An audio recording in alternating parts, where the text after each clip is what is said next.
Welcome to the module on rigid pavement.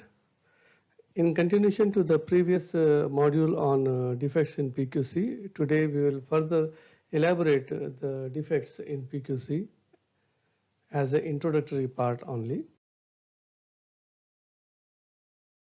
To understand what is a defect in a rigid pavement, a defect refers to a visible evidence of an undesirable conditions in the pavement affecting its serviceability, structural conditions, or appearance as shown in the figure.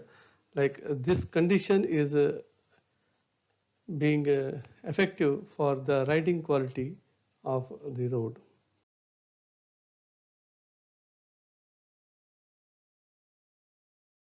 Defects in rigid pavement, if you see the types, there are four predominant modes of distress in rigid pavements.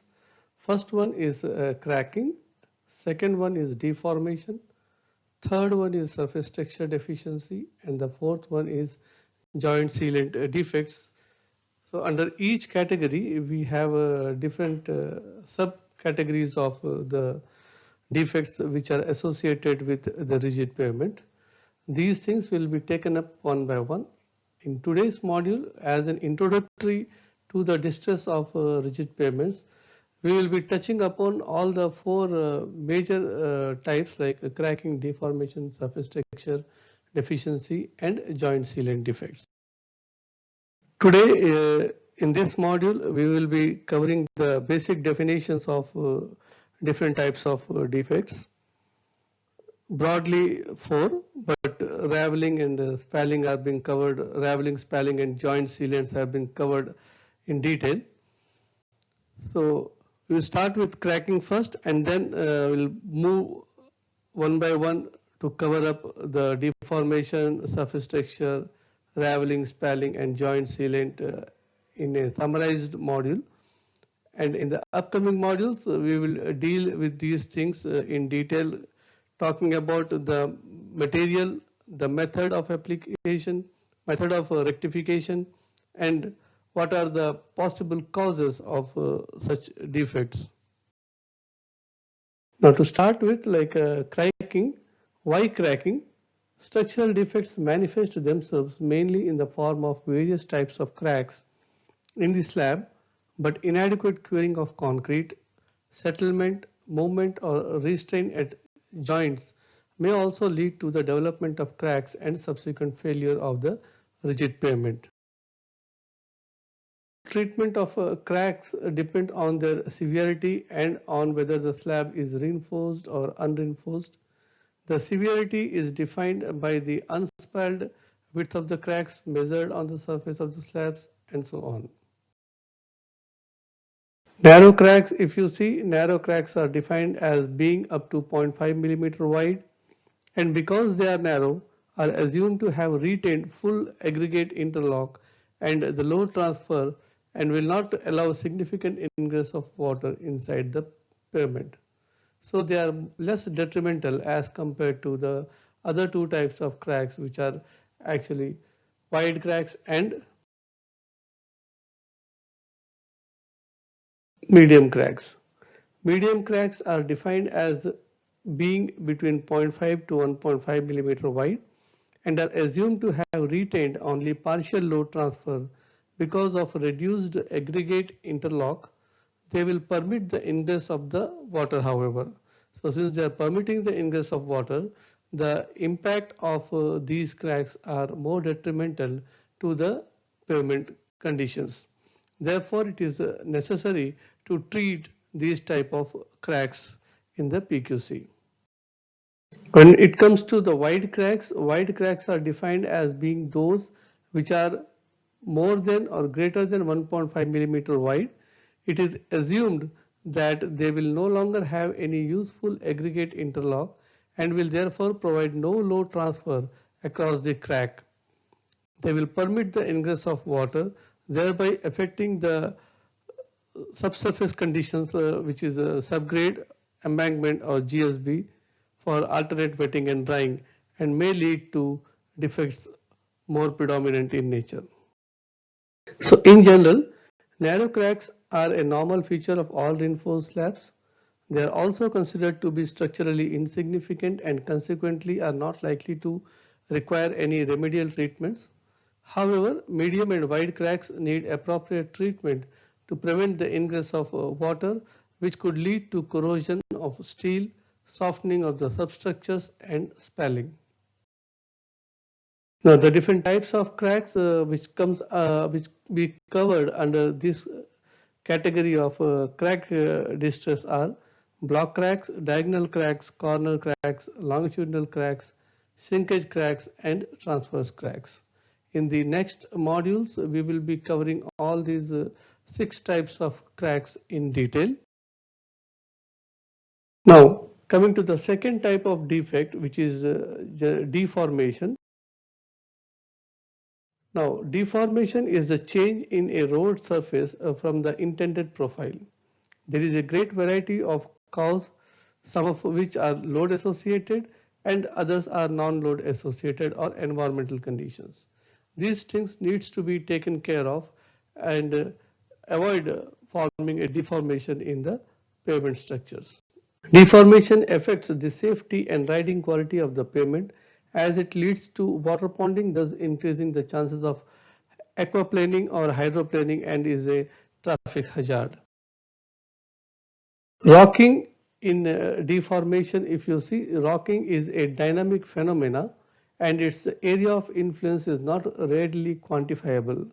Rocking may be felt with the passage of a wheel of a vehicle over the affected slab. Joints stepping is evidenced by permanent displacement and can be measured thereafter. The next possible defects which we will be discussing is a surface texture.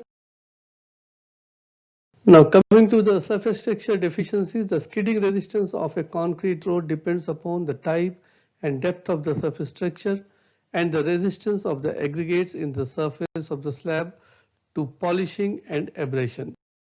The reduction of skidding resistance results from the loss of surface texture and polishing that is caused by the action of traffic on the surface.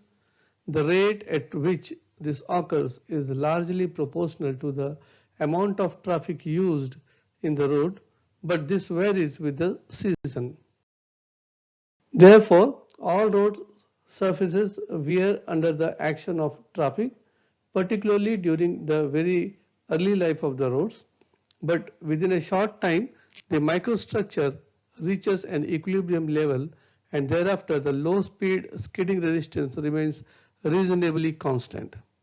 However, the action of traffic continues to wear the macro surface texture and thus gradually reduces the high speed skidding resistance. The resistance to wet road skidding at high speeds requires a coarse or a macro surface texture that will provide good drainage beneath the tires of vehicles and is measured in terms of the texture depth. Resistance to skidding at low speed requires a finer or a micro texture at the surface to provide a high level of friction between the tires and the road surface.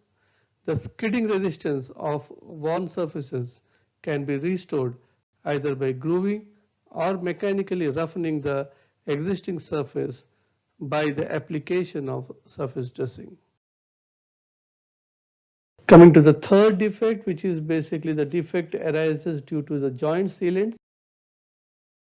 Joint sealant defects is essentially the joint sealants are maintained in an effective condition to preserve their functions of preventing silt, grit, stones and water from entering the joints, which are provided to accommodate movement in the slab. The accumulation of debris in the joints will impair its free movement and this may result in spalling at the joints and compression failures. The penetration of water into the joint may also lead to softening of the subbases or subgrades and may cause corrosion of steel, that is the dowel bars in case of PQC and tie bars. The main types of joint sealing materials for movement joints in concrete carriageways and concrete footways are two parts of polysulfide based elastomeric compounds and polyurethane-based joint sealants. Gun-grade cold-applied materials are probably the most appropriate for joint sealing repairs when small quantities of materials are involved. Coming to the next category of defects, which is known as spalling in PQC. Spalling is a condition where distinct, usually angular pieces of concrete have flaked or cracked and are showing a tendency to flake from the concrete surfaces. This occurs usually at joints, edges, corners, and forms directly over the reinforcing steel, particularly when steel has inadequate cover. Spalling can have a variety of causes and unless rectified is likely to impair the effectiveness of the joint seal. This will allow water and detritus to enter the joints, which in turn may lead to further deterioration, so that both the functioning of the joints and riding comforts will be adversely affected. Therefore, it is necessary to understand the importance of spalling in case of PQC. The main cause of shallow spallings are the presence of weak concrete in the areas, the infiltration of incompressible detritus or dust particles into the joint grooves, and mechanical damage to the edge of the slabs. Deep spalling at joints usually extend to mid-depth of the slab or deeper further.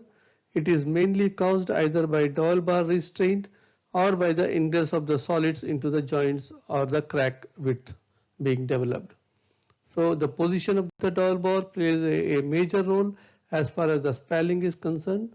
So whenever you see a spalling in the PQC, possibilities of restrained dowel bars are likely in that area. Dowel bar restraints can occur in two forms: misalignment of the bars and or excessive bondage along what should excessive bond along what should be free end of the bars. Both can cause deep spalling at contraction and expansion joints as a result of the stress that develops in the concrete when movement at the joint is restrained. Another possible cause of dowel restraint is the use of bars which are bent or have excessively burred end. Coming to the next defect, which is raveling. Raveling is the progressive breakdown or roughening of the slab to the depths commonly ranging between 6 mm to 12 mm. Mortar and aggregates are lost independently of each other. The most common cause of raveling is either overworking of the surface during concreting, or the use of steel finishing tools, or the use of an excess of water in the mix, which results in reduced strength and durability of the concrete surface. Now, to summarize this module, we talked about the definition of defects in rigid pavements. We also talked about the defects in types of defects in rigid pavement, or we call it paved quality concrete, the types of cracks in PQC and the main cause of distress in PQC, and how to treat the cracks ranging from different three types of cracks, that is nominal nominal crack, medium cracks, and wide cracks. Thank you for watching. Do tune in for more updates.